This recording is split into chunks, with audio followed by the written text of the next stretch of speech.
Welcome to ಎಡು ಕರ್ನಾಟಕ. ಇಲ್ಲಿ ನಾಳೆ SSLC maths exam ಬರೀತಾ ಇರುವಂಥ ಇಂಗ್ಲೀಷ್ ಮೀಡಿಯಂ ಸ್ಟೂಡೆಂಟ್ಸ್ಗಳಿಗೆ 4 ಮತ್ತು 5 ಮಾರ್ಕ್ ಕ್ವಶನ್ಸ್ಗಳನ್ನ ಮೋಸ್ಟ್ ಎಕ್ಸ್ಪೆಕ್ಟೆಡ್ 4 ಮತ್ತು 5 ಮಾರ್ಕ್ಸ್ ಕ್ವಶನ್ಸ್ಗಳನ್ನ ಇಲ್ಲಿ ಕೆಲವೊಂದಿಷ್ಟು ಕ್ವಶನ್ಸ್ಗಳನ್ನ ಕೊಟ್ಟಿದ್ದೀನಿ. ಸೊ ಕಂಪ್ಲೀಟ್ ಆಗಿ ವಾಚ್ ಮಾಡಿ. ಈ ಒಂದು ವಿಡಿಯೋ ಜಸ್ಟ್ 3 to 4 ಮಿನಿಟ್ಸ್ ಇರುತ್ತೆ.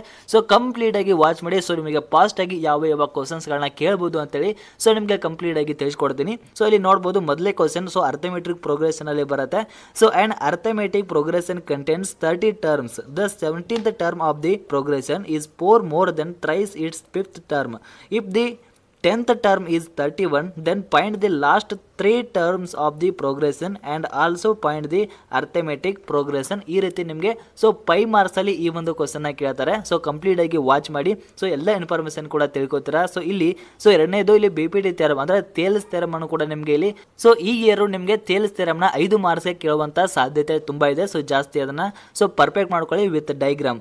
ಸೊ ಇದಾದ್ಮೇಲೆ ಸೊ ಮೂರನೇ question, prove that the ratio of the areas of 2 similar triangles is equal to the square of ratio of the their corresponding side. So already so ನಿಮಗೆ ಗೊತ್ತೇ ಇದೆ. So ಥಿಯರಮ್ನ practice ಮಾಡ್ಕೊಳ್ಳಿ. So 4th question note ಮಾಡ್ಕೊಳ್ಳಿ. ಇಲ್ಲಿ ನಿಮಗೆ ಎಕ್ಸಾಮ್ಸ್ಗಳಲ್ಲಿ ಅಂದರೆ ನಾಳೆ ನಡೆಯುವಂಥ ಮ್ಯಾಥ್ಸ್ ಎಕ್ಸಾಮಲ್ಲಿ ಸೊ ನಿಮಗೆ ಇದೇ ರೀತಿ 90% ಇದೇ ರೀತಿಯ ಎಕ್ಸಾಮ್ಸ್ಗಳಲ್ಲಿ ನಿಮಗೆ ಕ್ವಶನ್ಸ್ಗಳನ್ನ ಕೇಳ್ತಾರೆ. ಸೊ ಮತ್ತೆ ಇದೇ ಕ್ವಶನ್ ಕೇಳೋದಿಲ್ಲ. ಸೊ ಇದೇ ರೀತಿಯ ಬೇರೆ ಬೇರೆ ಕ್ವಶನ್ಸ್ಗಳನ್ನ ಕೇಳ್ತಾರೆ. ಸೊ ಒಂದು ಸ್ವಲ್ಪ ನೀವು ಮಾಡಲ್ ಕ್ವಶನ್ ಪೇಪರ್ ಆಗಿರ್ಬೋದು ಮತ್ತೆ ಪ್ರೀವಿಯಸ್ ಇಯರ್ ಅಲ್ಲಿರುವಂಥ ಕ್ವಶನ್ಸ್ ಪೇಪರ್ಗಳಲ್ಲಿ ಬಂದಿರುವಂಥ 4 ಮಾರ್ಕ್ಸ್ 5 ಮಾರ್ಕ್ಸ್ ಕ್ವಶನ್ಸ್ಗಳನ್ನ ಸ್ವಲ್ಪ ಸ್ಟಡಿ ಮಾಡಿದರೆ ಅದೇ ರೀತಿ ಬರುವಂಥ ಚಾನ್ಸಸ್ ಇರುತ್ತೆ. ಸೊ ಇಲ್ಲಿ ನೋಡ್ಬೋದು 5ನೇ ಕ್ವಶನ್ 4 ಮಾರ್ಕ್ಸ್ ಬರುವಂತ ಚಾನ್ಸ್ ಇರುತ್ತೆ. ಮತ್ತೆ 5 ಮಾರ್ಕ್ಸ್ಗೂ ಕೂಡ ಕೇಳುವಂತ ಸಾಧ್ಯತೆ ಇದೆ. ಸೊ ಇಲ್ಲಿ ಡೈಗ್ರಾಮ್ ಕೂಡ ಕೊಟ್ಟಿರ್ತಾರೆ. ಸೊ ಇದನ್ನ ಪ್ರಾಕ್ಟೀಸ್ ಮಾಡ್ಕೊಳ್ಳಿ. ಸೊ 6ನೇ ಕ್ವಶನ್ ನೋಡಬಹುದು. ಮತ್ತೆ 4 ಮಾರ್ಕ್ಸ್ ಮತ್ತೆ 5 ಮಾರ್ಕ್ಸ್ಗೂ ಕೂಡ ಕೇಳಬಹುದು. ಇದನ್ನ ನೋಟ್ ಮಾಡ್ಕೊಳ್ಳಿ. ಸೊ ವಿತ್ ಡೈಗ್ರಾಮ್ ಕೂಡ ಇದೆ. ಸೊ ಇದಾದ್ಮೇಲೆ 7ನೇ ಕ್ವಶನ್ ನೋಟ್ ಮಾಡ್ಕೊಳ್ಳಿ. 5 ಮಾರ್ಕ್ಸ್ಗೆ ಕೇಳ್ತಾರೆ ಇದನ್ನ.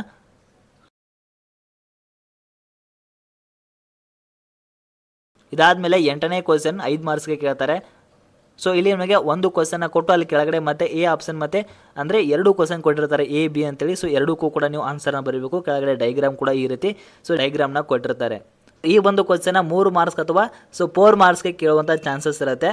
ಇನ್ the figure ABCD is square and 2 semi circle touch each other externally at P the length of each semi circle where R is equal to 11 centimetre. So 11 centimetre. Point the area of shaded region ಅಂತೇಳಿ. So ಇಲ್ಲಿ ಕೆಳಗಡೆ diagram ಕೂಡ ಇದೆ.